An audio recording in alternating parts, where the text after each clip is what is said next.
ಖಾಸಗಿ ವಲಯದಲ್ಲಿ ಉದ್ಯೋಗದಲ್ಲಿರುವಾಗ ಕೆಲವೊಮ್ಮೆ ಕಂಪನಿ ಕೆಲಸ ಬದಲಾವಣೆ ಅನಿವಾರ್ಯ ಆಗುತ್ತೆ. ಹೀಗೆ ಬದಲಾವಣೆಯಾದಾಗ ನಿಮ್ಮ ಬ್ಯಾಂಕ್ ಅಕೌಂಟ್, ಸ್ಯಾಲರಿ ಅಕೌಂಟ್ ಜೊತೆಗೆ ಪಿಎಫ್ ಅಕೌಂಟ್ ಕೂಡ ಬದಲಾಗುತ್ತೆ. ಕೆಲಸ ಬದಲಿಸಿದಾಗ ಪಿಎಫ್ ಖಾತೆ ಹಣ ಹೊಸ ಖಾತೆಗೆ ರವಾನೆಯಾಗುವುದಕ್ಕೆ ಎಷ್ಟು ದಿನ ಬೇಕು ಎಂಬ ಬಗ್ಗೆ ಜನರಿಗೆ ಸಂಶಯ ಇರುತ್ತೆ.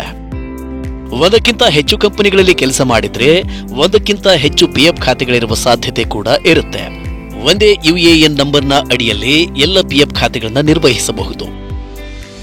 ಆದರೆ ಒಂದಕ್ಕಿಂತ ಹೆಚ್ಚು ಪಿಎಫ್ ಖಾತೆಯನ್ನ ಹೊಂದಿರುವ ಬದಲು ಹಿಂದಿನ ಪಿಎಫ್ ಖಾತೆಗಳನ್ನ ಈಗಿರುವ ಹಾಲಿ ಪಿಎಫ್ ಖಾತೆಗೆ ವಿಲೀನಗೊಳಿಸಿಕೊಳ್ಳುವುದು ಉತ್ತಮ.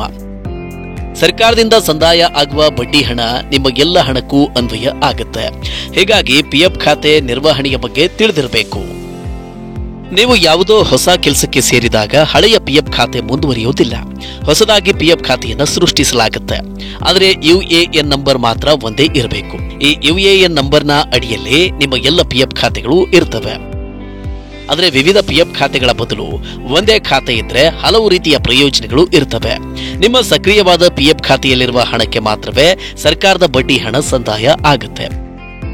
ನೀವು ಕೆಲಸ ಬದಲಿಸಿದಾಗ ಹೊಸ ಪಿಎಫ್ ಖಾತೆಯಲ್ಲಿರುವ ಅಲ್ಪ ಹಣಕ್ಕೆ ಮಾತ್ರ ಬಡ್ಡಿ ಸಿಗುತ್ತದೆ. ನಿಮ್ಮ ಹಳೆಯ ಪಿಎಫ್ ಖಾತೆಯಲ್ಲಿ ಹೆಚ್ಚಿನ ಮೊತ್ತ ಇದ್ರೆ ಅದಕ್ಕೆ ಬಡ್ಡಿ ಸಿಗುವುದಿಲ್ಲ.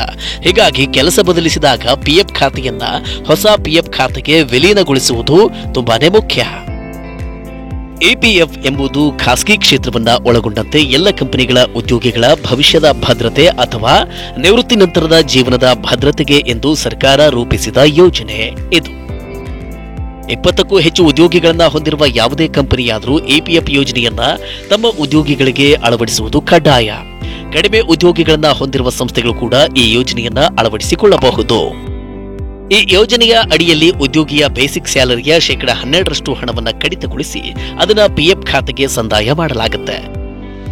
ಅಷ್ಟೇ ಪ್ರಮಾಣದ ಹಣವನ್ನ ಸಂಸ್ಥೆಯು ಕೂಡ ಆ ಖಾತೆಗೆ ಹಾಕುತ್ತೆ. ಸರ್ಕಾರ ವರ್ಷಕ್ಕೆ ಒಮ್ಮೆ ಪಿಎಫ್ ಖಾತೆಯಲ್ಲಿರುವ ಹಣಕ್ಕೆ ಬಡ್ಡಿಯನ್ನ ಸೇರಿಸುತ್ತೆ. ಬೇರೆ ಉಳಿತಾಯ ಸ್ಕೀಮ್ಗಳಿಗಿಂತ ಇದಕ್ಕೆ ಹೆಚ್ಚು ಬಡ್ಡಿ ಸಿಗುತ್ತೆ.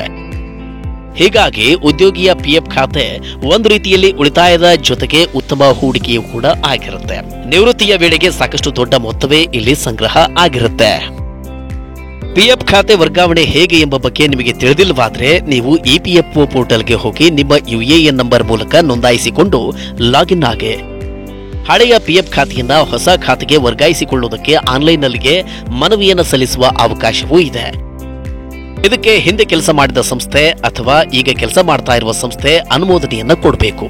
ಒಟ್ಟಾರೆ ಈ ಪ್ರಾಸೆಸ್ ಅಥವಾ ಪ್ರಕ್ರಿಯೆ 3 ರಿಂದ 6 ವಾರದೊಳಗೆ ಪೂರ್ಣಗೊಳ್ಳಬಹುದು. ನಂತರವಷ್ಟೇ ಪಿಎಫ್ ಖಾತೆ ವರ್ಗಾವಣೆ ಮತ್ತು ಪಿಎಫ್ ಹಿಂಪಡೆಯುವ ಅವಕಾಶ ದೊರೆಯುತ್ತೆ.